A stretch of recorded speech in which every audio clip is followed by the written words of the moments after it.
ധന്യ വളരെ ദാരുണമായ സംഭവം. കേരളത്തിൻ്റെ മനസാക്ഷിയെ ഇങ്ങനെ പിടിച്ചുലച്ച് കളഞ്ഞ ഒരു ദാരുണമായ സംഭവം.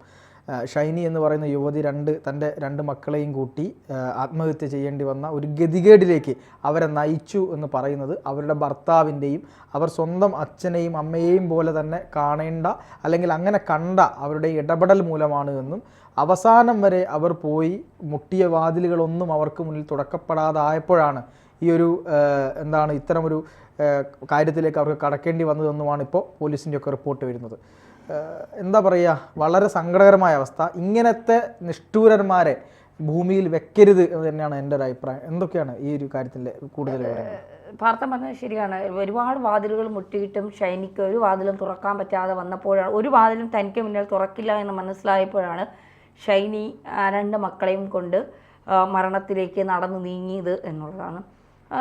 സാധാരണ പെൺകുട്ടികൾ സ്വന്തം വീട്ടിൽ പോലും ഒരു ചെന്ന് കയറാൻ പറ്റാത്തൊരവസ്ഥ വരുമ്പോഴാണ് ഒറ്റപ്പെട്ട ഒരു രീതിയിലേക്ക് പോകുന്നത്. ഇപ്പോൾ നമുക്കൊക്കെ ധൈര്യമുണ്ട്, നമ്മുടെ അമ്മ ജീവിച്ചിരിപ്പുണ്ട്, എന്തെങ്കിലും ഒരു പ്രശ്നം വന്നാൽ നമുക്ക് നമ്മുടെ അമ്മയുണ്ട് എന്നൊരു ധൈര്യമുണ്ട്.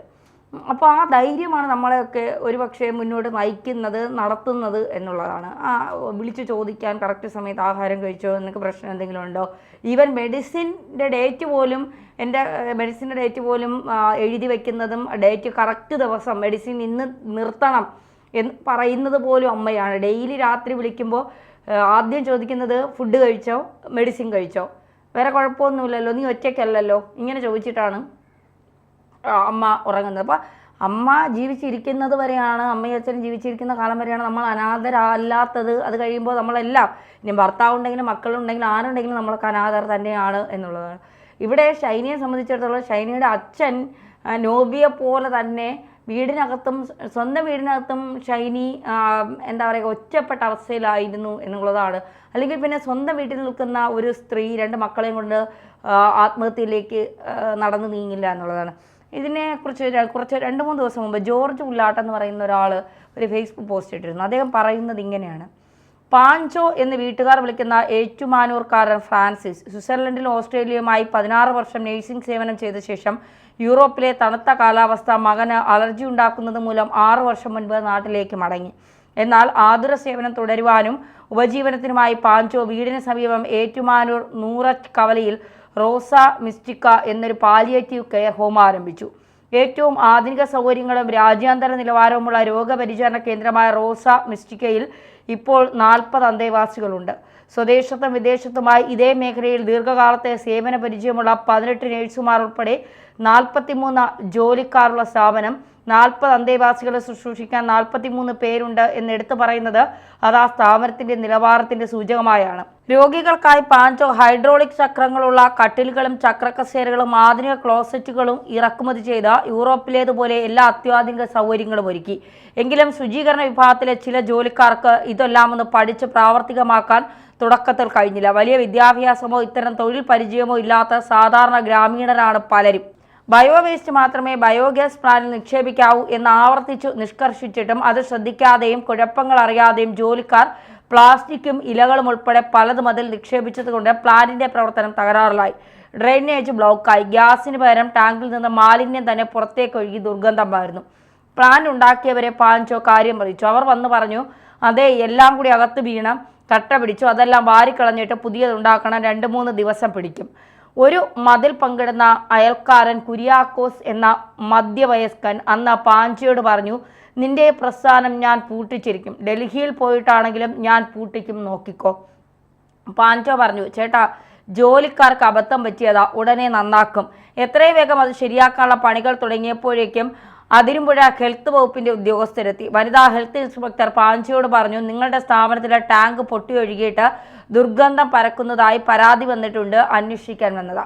ആരാ പരാതിക്കാരൻ? അടുത്തുള്ളവരല്ലാതെ ആരാ എന്ന് പറഞ്ഞ് അവർ തൊട്ടടുത്ത വീട്ടിലേക്ക് കണ്ണു നീട്ടി. പാഞ്ചോ ഞെട്ടിപ്പോയി. തൊട്ടടുത്ത വടകര വീട്ടിലെ കുര്യാക്കോസ് തന്നെ. റോസോ മിസ്റ്റിക്കയുടെ ആരംഭകാലം മുതൽ തന്നെ അയാൾ ശത്രുത പുലർത്തിയിരുന്നെങ്കിലും ഇങ്ങനെ ഒരു പരാതി ഉണ്ടാകുമെന്ന് പാഞ്ചോ പ്രതീക്ഷിച്ചിരുന്നില്ല. ഇവിടെ കാര്യമായ കുഴപ്പമൊന്നുമില്ല എന്ന് ബോധ്യമായ ഹെൽത്തുകാർ മടങ്ങിപ്പോയി. ദുർഗന്ധം പരത്തുന്നു മാത്രമല്ല അന്തേവാസികൾക്ക് തീരെ നിലവാരം കുറഞ്ഞ ഭക്ഷണമാണ് കൊടുക്കുന്നതെന്നുകൂടി കുറെ ആൾക്കാരെ കൂട്ടി അയാൾ പരാതി കൊടുത്തു. അങ്ങനെ ഹെൽത്തുകാർ വീണ്ടും വന്നു. ഹെൽത്ത് ഇൻസ്പെക്ടർ സംഘവും എല്ലായിടവും കർശനമായി പരിശോധിച്ചു. ഫ്രിഡ്ജും ഫ്രീസറും അടുക്കളയും പരിശോധിച്ചു. അവർക്കൊപ്പം നിന്ന് പാഞ്ചോ കാര്യങ്ങൾ വിശദീകരിച്ചു. പരാതികൾ കഴമ്പില്ലെന്ന് ബോധ്യമായ അവർ നടപടിയെടുക്കാതെ പുഞ്ചിരിയോടെ മടങ്ങിപ്പോയി. എങ്കിലും നിന്റെ പ്രസ്ഥാനം ഞാൻ പൂട്ടിക്കുമെന്ന കുര്യാക്കോസ് ഇടയ്ക്കിടെ ഭീഷണിപ്പെടുത്തിക്കൊണ്ടിരിക്കുന്നത് പാഞ്ചോയെ അസ്വസ്ഥനാക്കി. കാരണം വല്ലപ്പോഴുമൊക്കെ അവിടെ എത്തുന്ന 2 പെൺകുട്ടികൾ തൻ്റെ മക്കളുടെ കൂട്ടുകാരാണ്. തൊടുപുഴയിൽ ചുങ്കത്തുചേരിയിൽ നോബിക്ക് കെട്ടിച്ചു കൊടുത്ത മകൾ ഷൈനി വല്ലപ്പോഴുമൊക്കെ സ്വന്തം വീട്ടിലെത്തുമ്പോൾ മക്കളെയും കൂട്ടി തൻ്റെ വീട്ടിലും വരും. അവർ മക്കളോടൊപ്പം കളിക്കും, സൈക്കിൾ ചവിട്ടും. തങ്കം പോലെയുള്ള ആ പെൺകുട്ടികൾ അലീനയും ഇവാനയും പാഞ്ചോയുടെ കുട്ടികളുടെ കൂട്ടുകാരായ ഓമന കുട്ടികളായിരുന്നു. പാഞ്ചോയുമായി ഫോണിൽ സംസാരിച്ചപ്പോൾ അദ്ദേഹം എന്നോട് പറഞ്ഞ ചില കാര്യങ്ങളാണ് ഞാൻ കുറിക്കുന്നത്. ഈ കുര്യാക്കോസ് ചേട്ടൻ കുറേ വർഷങ്ങൾക്ക് മുൻപ് അതിരമ്പുഴയെന്ന ഇവിടെ വന്ന് താമസമാക്കിയതാ. വടകരയെന്ന വീട്ടുപേര്. പണ്ട് ടൈലിന്റെ പണിയൊക്കെ ചെയ്തിരുന്നതാ. പിന്നെ ബസ് മേടിച്ചു, അതെല്ലാം പൊട്ടി. പുള്ളിയുടെ 5 പിള്ളേരിൽ മൂത്തതാ ഷൈനി. അവർ വല്ലപ്പോഴുമൊക്കെ തൊടുപുഴയെന്ന ഇവിടെ വരുമ്പോൾ ഞങ്ങൾ കാണും. എന്തേലും പ്രശ്നമുള്ളതായി തോന്നിയിട്ടില്ല. എന്നാൽ കുറച്ച് മാസങ്ങൾക്ക് മുമ്പ് അവരിവിടെ വന്നു. റോസ മിസ്റ്റിക്കിൽ ഒരു ജോലി തരാമോ എന്ന് ചോദിച്ചാണ് വന്നത്. അന്നേരം കുറേ സങ്കടങ്ങളൊക്കെ പറഞ്ഞു. പൊതുവേ ഒത്തിരി വർത്തമാനം പറയാത്ത ഷൈനി അന്ന് ഒത്തിരി സങ്കടത്തിലായിരുന്നു. പുള്ളിക്കാരുടെ കഴുത്തേൽ കരിനീല പാടുകൾ ഉണ്ടായിരുന്നു. അച്ചാച്ചൻ അമ്മയെ നിലത്തൂടെ വലിച്ചിഴച്ചടിച്ചു എന്നൊക്കെ പിള്ളേര് പറഞ്ഞു. ഇവിടെ വേക്കൻസി ഇല്ലാഞ്ഞിട്ടും അവരുടെ അവസ്ഥ കണ്ട് ഞാൻ ജോലി കൊടുത്തു. ആദ്യമൊക്കെ ഷൈനി അപ്പച്ചന്മാരെ അമ്മച്ചിമാരെ നല്ലപോലെ നോക്കുമെങ്കിലും എപ്പോഴും ഒരു മൗനമാണ്. 1 മാസം കഴിഞ്ഞപ്പോഴേക്കും എല്ലാവർക്കും ഷൈനിയെ വലിയ കാര്യമായി. ഷൈനിയും എല്ലാവരുമായി കൂട്ടായി. ഇടയ്ക്ക് കയറി ഞാൻ ചോദിച്ചു, പാഞ്ചോ ഒന്ന് ചോദിച്ചോട്ടെ, ഷൈനിക്ക് എത്ര ശമ്പളം ഉണ്ടായിരുന്നു? 16,000 രൂപ അന്ന് ശമ്പളം കൊടുക്കുമായിരുന്നു ആ ജോലിക്ക്. സാധാരണ തുടക്കക്കാർക്ക് കൊടുക്കുന്നതിലും 1000 കൂടുതൽ കൊടുത്തിരുന്നു. സ്വന്തം വീട്ടിലായതുകൊണ്ട് വേറെ വലിയ ചെലവില്ലല്ലോ. കുറച്ച് പരിചയമായി കഴിഞ്ഞ് പ്രൊമോഷൻ കൊടുക്കാമെന്നും ശമ്പളം കൂട്ടിക്കൊടുക്കാമെന്നും ഒക്കെ വിചാരിച്ചതാ.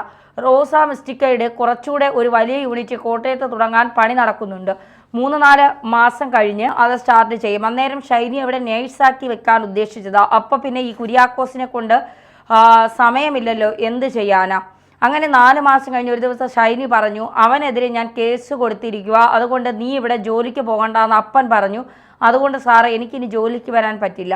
ഞങ്ങൾ ഞായറാഴ്ച പള്ളിയിൽ പോയിട്ട് വേദപാഠം കഴിഞ്ഞ് വരുമ്പോൾ ഷൈനിയുടെ പിള്ളേരും ഞങ്ങളുടെ കൂടെ കാറയിൽ പോരും. കുറേ നാൾ അങ്ങനെയായിരുന്നു. പക്ഷെ ഒരു ദിവസം ആ പിള്ളേർ വണ്ടിയിൽ കയറാൻ മടിച്ചിരുന്നു. ചോദിച്ചപ്പോൾ പറഞ്ഞു, ഇനി മേലാൽ നിങ്ങൾ അങ്കിളിൻ്റെ വണ്ടിയിൽ കയറരുതെന്ന് വലിയപ്പ പറഞ്ഞിട്ടുണ്ട്. അത് പറഞ്ഞേച്ച് അവർ ഊടുവഴി കൂടെ ഓടിപ്പോയി. അങ്ങനെ കുര്യാക്കോസ് ആ പിള്ളേരെയും ഒറ്റപ്പെടുത്തി.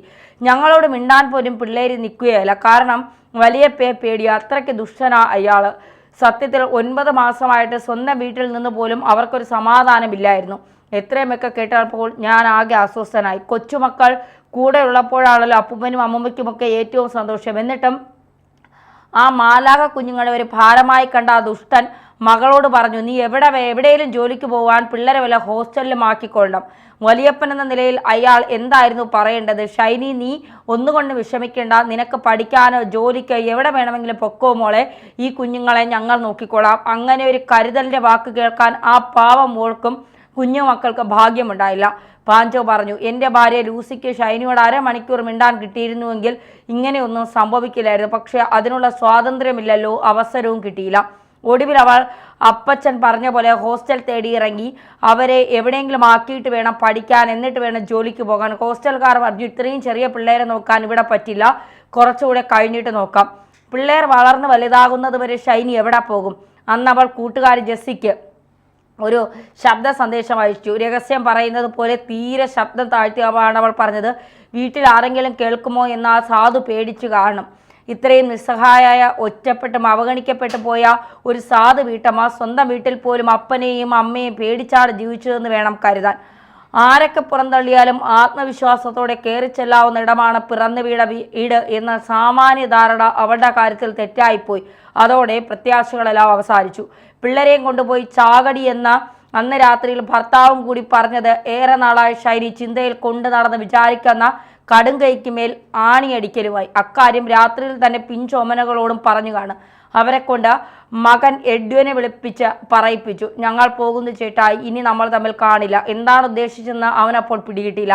വെളുപ്പിന് 4:41 ഷൈനി മക്കളും പുറത്തിറങ്ങി നീങ്ങുന്ന ആ CCTV ദൃശ്യം ലോകത്തിന് കിട്ടിയത് കുര്യാക്കോസ് ശത്രുവായി കണ്ട പാഞ്ചോയുടെ ക്യാമറയിൽ നിന്നാണ്. ഈ സംഭവ പരമ്പരയിലെ ഏറ്റവും ഹൃദയഭേദകമായ ദൃശ്യമാണിത്.